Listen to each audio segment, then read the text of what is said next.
Hello and welcome. Well, we ran out of gas on the first night of the last holiday, and this is my last Cala Light 6 kilo, and you can't get them anymore, so I'm going to exchange it for a Cala 3.9 kilo.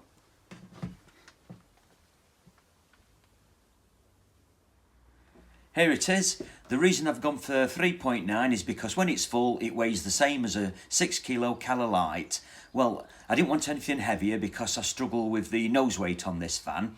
Anyway, it'll last us all year because we only use gas for our daily showering on dual fuel water heating. That means having the electric water heater on at the same time as the gas, and the odd boiled egg on the hob. To go with our ham, cheese and pickles. That's it. Well, Gail and I are off to the Cotswolds in the morning, and we're booked on a premium pitch at Moreton-in-Marsh Caravan Motorhome club site, and we'll see you on the approach road in. Well, this is Moreton-in-Marsh High Street. We'll turn right somewhere down here. Well, it's nearly the end of April, and it's mini heatwave week, and they've given wall-to-wall sunshine. Well, this club site we're going to is quite popular, so I suspect it's going to be quite busy this week. I think we turn right here, do we? Please leave the roundabout at the third exit to your destination. Yeah, we turn right here.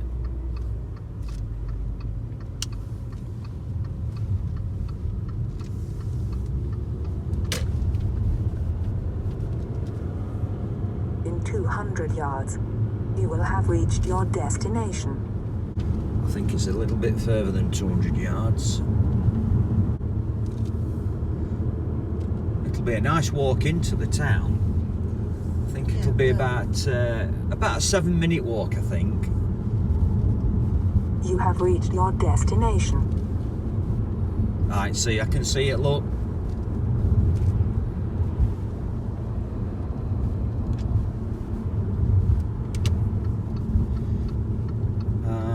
Oh, it's 12:58.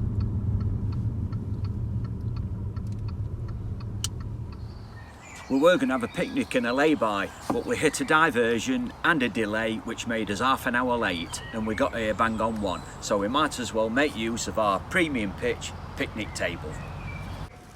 While I was motor mover in the caravan, we met subscribers, Jason and Joanne. So cheers to you, thanks for watching the channel. We're going to try a pre-dinner Thatcher's Blood Orange Cider. Well, 3 things have gone wrong today. Number 1, delays and diversion. Number 2, we were turning the caravan round this morning and I caught the back corner on the garden wall, so there's a little scrape on there now. I'll have to see if I can get it out, see if it'll smooth off a bit. And number 3, the motor mover on that side of the caravan was playing up on the last holiday at Welltrough Hall Farm. Well, today here, it was a bit erratic engaging onto the tyre, but it won't disengage now. It's a bit different. As you can see, it's a large site with 182 pitches, safari tents and yurts. Well, it's split into 2 sections, east and west. Well, the site's busy, so we're going to do an early morning tour, so I'm going to have to keep my voice down. With the entrance behind me, that's the central bin point. Here's reception and the main entrance. There's a variety of food vendors that come to site. These are the menus of the food vendors that come to site. This is Food Genie, the fish and chip van, but it doesn't mention food allergies. This is the Sri Lankan menu, and they do vegan and gluten-free. This is the pizza menu, and they do gluten-free bases and dairy-free cheese. Behind reception is the information hut. There are lots of leaflets on Cotswold attractions, and there's bus timetables and all the cycling routes. And there's 4 cycle routes shown on this map, and you can hire an e-bike from reception, and there are your prices. There's local walks and eating places. Look at all those menus. This is inside the barrier with pitch 1 to the left and pitch 14 to the right. You turn left here for the east side, and these are pitches 8 and 9, but we're going to turn right and do the west side. This is pitch 32, and that's your facility block. This is pitch 47 to the right.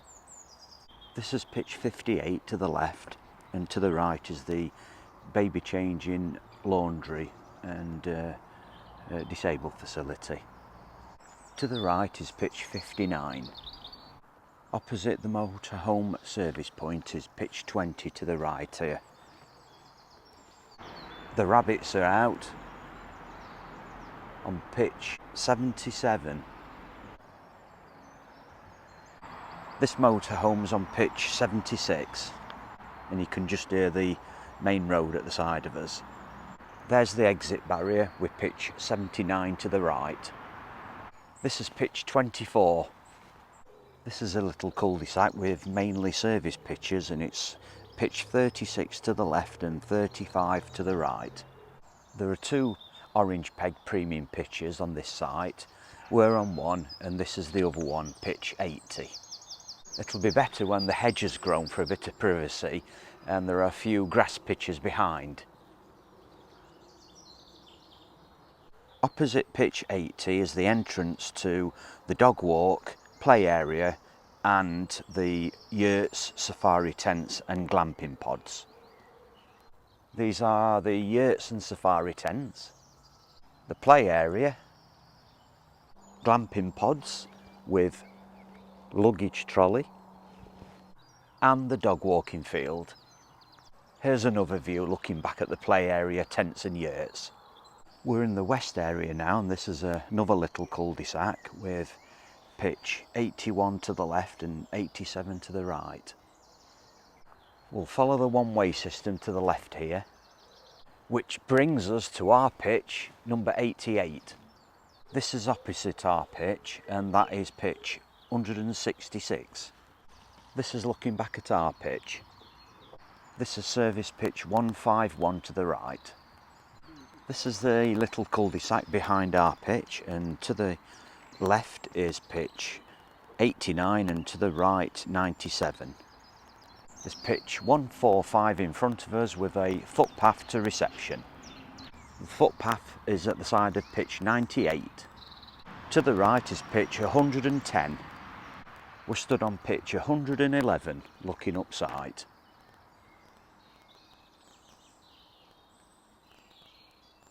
There's a service point. We're stood on pitch 112 and the road splits 2 ways. That motorhome is on pitch 141 and behind is the west facility block. There's a service point opposite pitch 178. And this is the view behind pitch 178, and to the right there's pitch 160. In front of us is pitch 130, and where the motorhome is, it's pitch 127. And spinning round, we're looking back down the one-way system, and the motorhome to the left here is on pitch 129. This is looking back towards the junction in the road where our pitch is, and to the right here is pitch 170. Right, we'll have a look at our pitch now and our setup.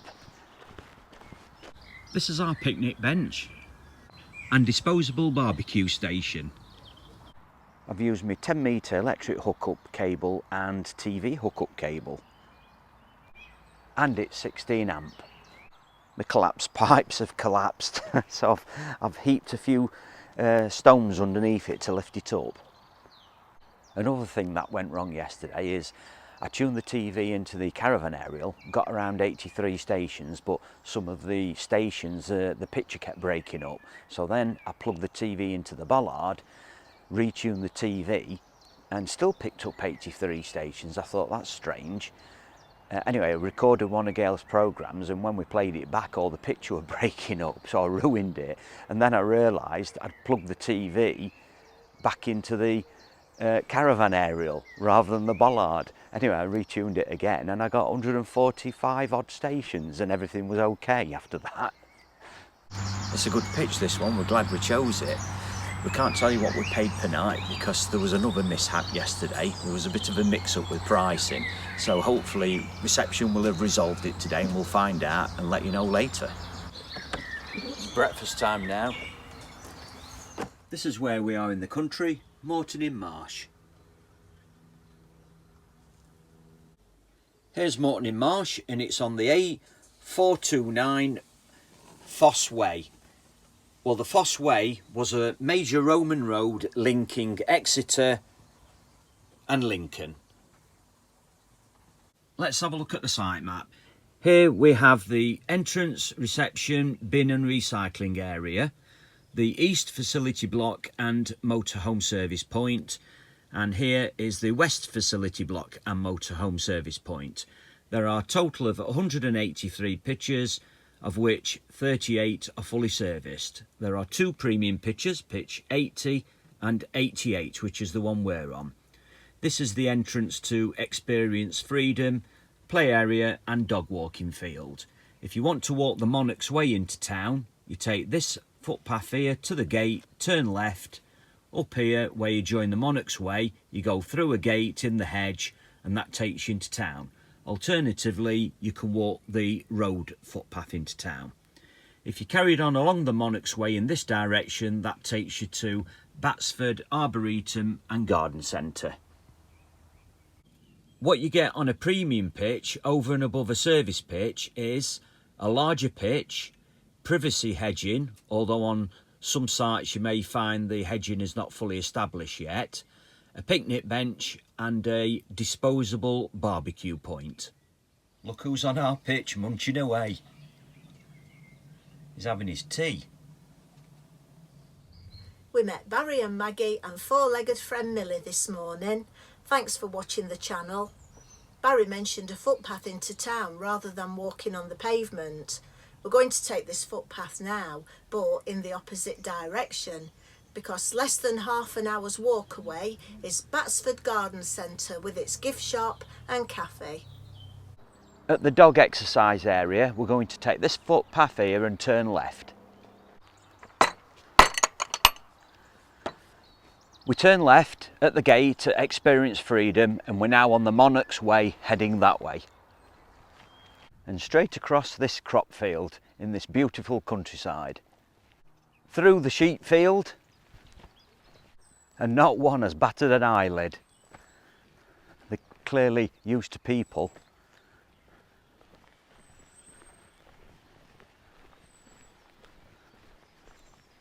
Over the brook and there's a nice walk ahead of us. Look at these four taking advantage at shade. We're now on the Heart of England Way. On my map it says Monarch's Way, so it must have changed name somewhere along the route. This is the entrance to Batsford Arboretum and Garden Centre, and the car park's just up there. It's now 2 o'clock in the afternoon, so we're not going to go into the Arboretum as it's a £12 each admission, but we are going to go in the Garden Centre. We visited 2 Arboretums anyway on the last holiday. There's even a falconry centre here, and motorhomes can use the coach park. Judging by the trees behind me, I bet the Arboretum is something quite special. Right, let's have a look round then.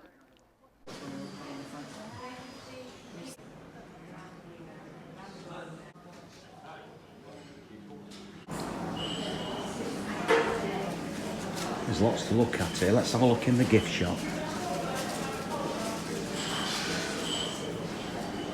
It's a big cafe, it's called Garden Terrace, and dogs are welcome.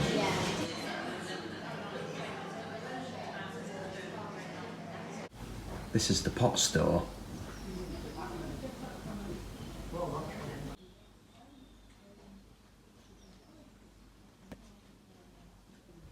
Well, this is what we've got in our garden, dwarf conifers.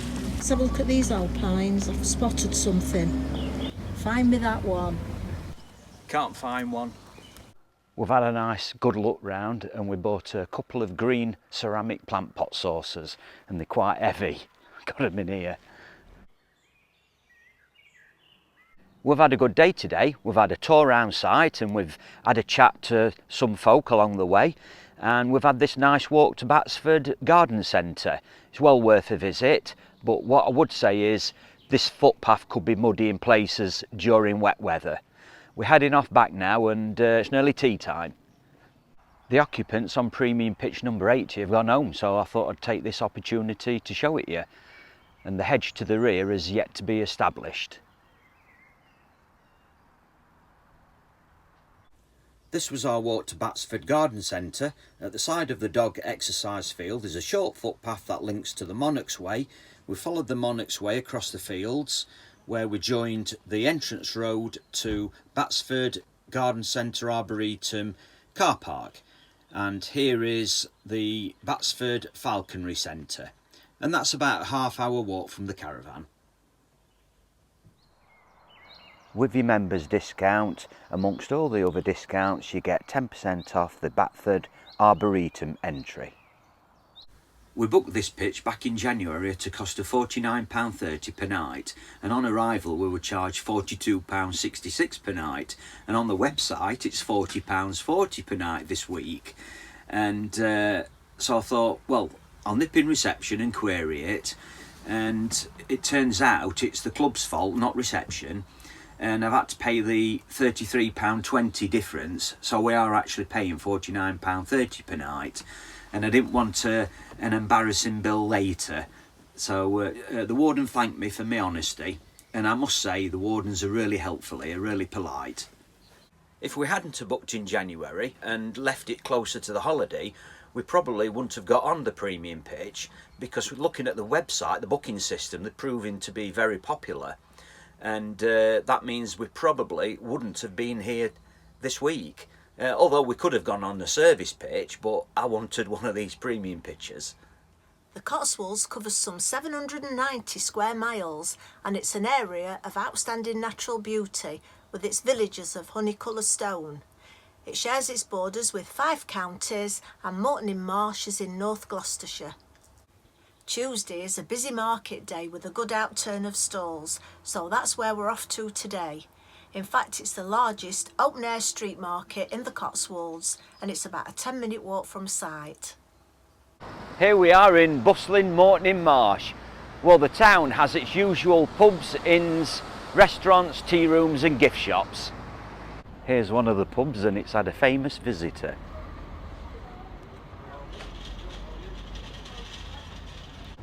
It was visited by the author J.R.R. Tolkien. Here's Martha's. They do homemade cakes, coffee, brunch, and it's got a courtyard. Do you know, it's a charming old village with these fine old buildings. Even the stone boulders don't look out of place to stop you driving on the grass and ruining it. Look at that, the Cyclist Touring Club in the Black Bear Inn. I wonder if they meet up here. This is the Old Market Way Shopping Centre. Opposite the market hall is the town's curfew tower, and it's got its original bell dating back to the 17th century. Well, the bell was rung nightly right up until 1860 as a signal to remind folk to put out their fires and snuff out the candles, and that's because of the risk of fire, and it's the town's oldest building. Behind the curfew tower is Tyre Architects, and then there's this secluded garden with a bench. We'll come back later and get Flask out. There's toilets behind the Cotswold Markets van. That's the market hall, and the open air market is open every Tuesday 9 till 3. Rows and rows of canopies. We'll have to have a good look round. The stalls are 3 deep, and a quick head count there must be over 100. There's fruit and veg, Grimsby fish, tools. Nice atmosphere. Some nice garden pots there, and you got a view of the market hall. Shame it's got scaffolding round it. Here's a typical terrace cottage valuation at £385,000, built in the traditional Cotswold stone. Just down the road from the site entrance is the World War II Wellington Aviation Museum. From the site entrance you can see the museum, it's just there. It's only open on a Sunday, 10 till 4, and it's £3.50 admission.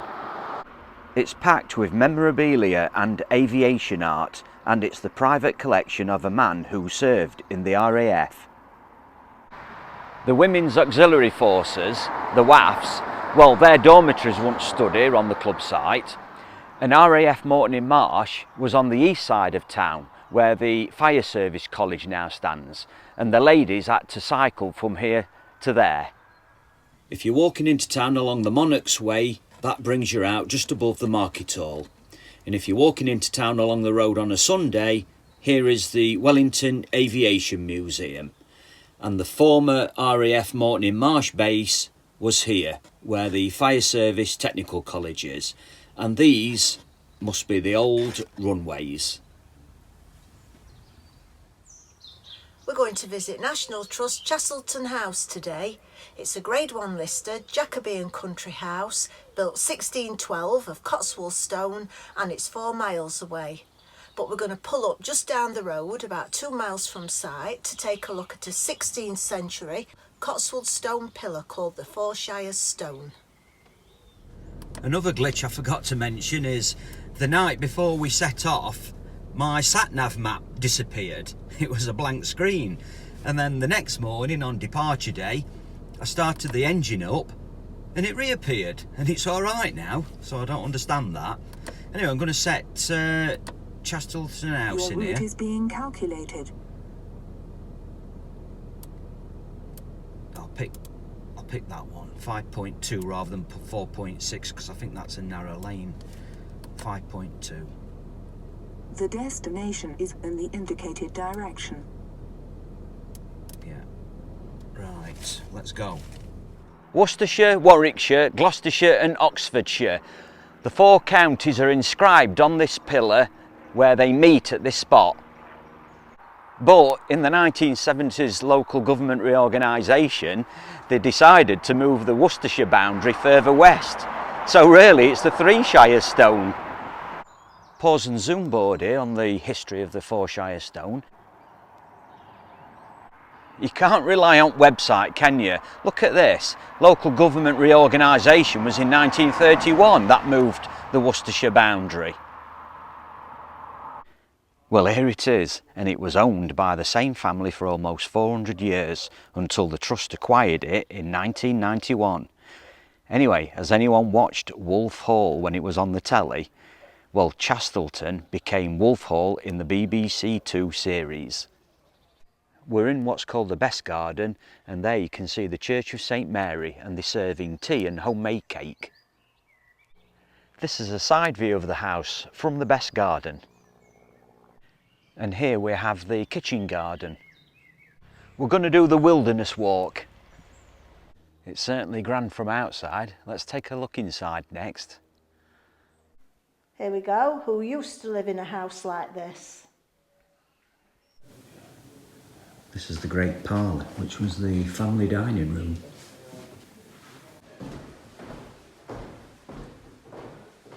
This is Bishop Juxon Bible, and was thought to have been used at the execution of Charles I in 1649.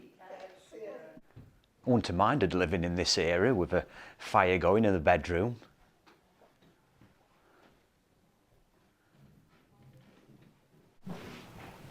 Right, book it and chuck it. Pull the chain and then have a shave. Look at this for a headboard, intricately carved. When Charles II was defeated by Cromwell at the Battle of Worcester, one of Charles' men, Arthur Jones, hid in this secret room until it was safe to escape.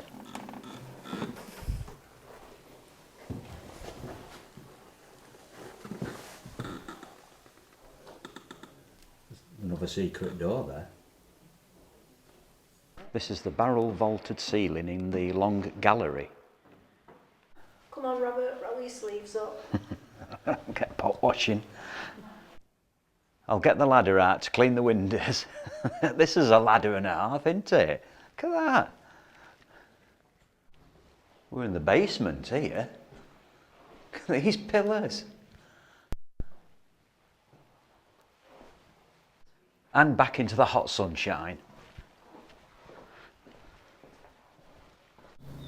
Do you know, we've really enjoyed that. It's been a right nice afternoon out, well worth it. And it really is preserved as it was found. This was our drive to National Trust Chastelton House. We turned left outside the caravan site entrance, through the town, and then along the A44, and then we called at the 4 Shire Stone on this junction, and then we carried on past this turning for Chastelton village, down here, and then I took this turning here, and that took us into the village, and the house is here next to the church. Now you have to carry on driving up the road around the corner because the main car park is here, and this is where the main entrance and ticket office is. There is an accessible car park opposite the house, but you do have to walk back up the footpath to purchase the ticket. Well, on the A44 are the Chastelton House brown tourist signs. Well, they take you to this junction here, down the A436 to this junction, and that takes you back into the village.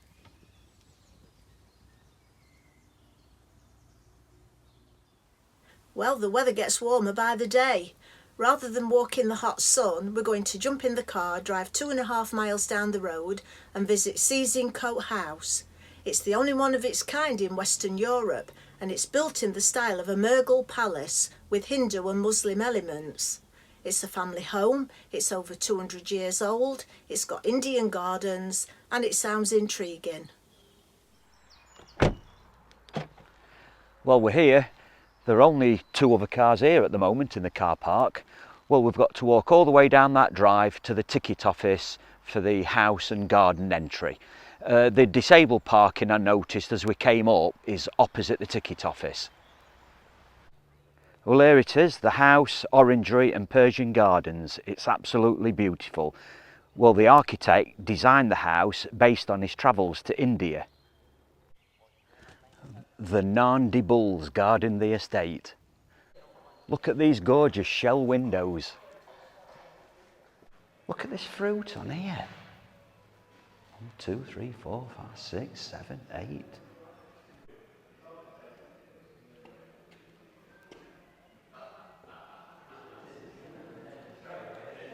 This is the cafe seating area inside the orangery.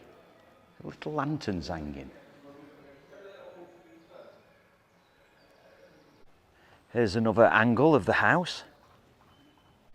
You've got a good view from the curved orangery tea room over the Persian Garden of Paradise.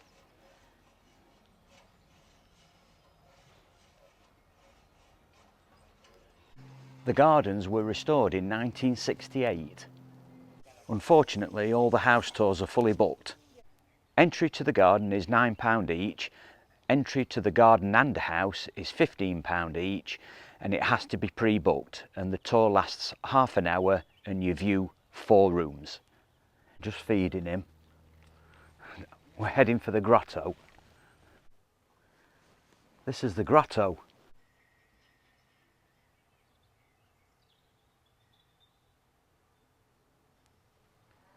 I don't know what that is. Looks like a maze.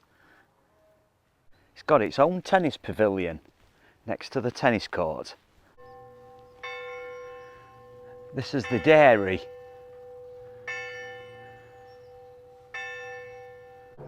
Here's another view of the house with its weathered copper onion dome. We'll move over to the other side of the house now and just take in that view behind me. This is the tent room. This is Temple Pool and Sor Yu Temple, meaning Sun Temple.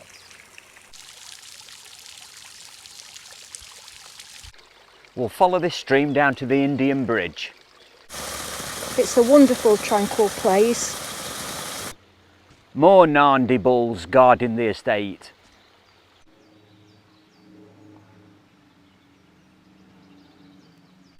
This is the Indian Bridge from the Snake Pool. The serpent has 3 heads. He means business. Robert's on the stepping stones.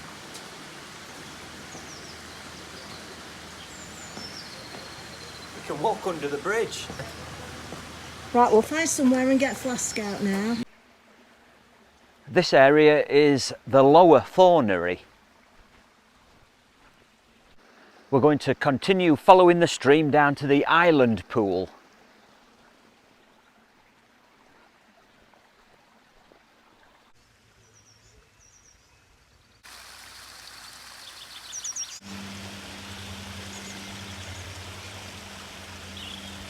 What's an island? Robert spotted a bench. There's bench here. There's too many flies down here. They're like lightning, just look at them. Don't we get tired? we'll find another bench further back up near the Indian Bridge. You're given this map on arrival. It's absolutely stunningly beautiful here, and we can highly recommend it. This was our drive to Sezincote House. We turned right outside the caravan entrance, along the A44, and then opposite the entrance to Batsford Arboretum, we took the private driveway down to the house, along here, and then the car park is here. And then we walked down the drive to the ticket office here. On the return journey, we had to exit the car park onto this road, turn right, down here, and then turn right onto the A44 and back to the caravan, and that was a 2.8 mile journey. Now if you're going to go in the car, you're better off driving straight through Moreton on the hill to this junction, turn left, down here, and then you'll see the signs for the car park entrance here. On this holiday I've used OS Outdoor Leisure, that's OL 45, and we've got mixed tropical fruit cider.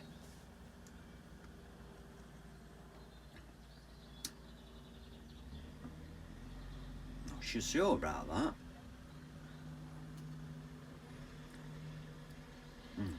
Don't know. Take care and hope to see you on the next video. I could have quite happily stayed a few more days, could you? Yeah, I'd have been happy staying a bit longer.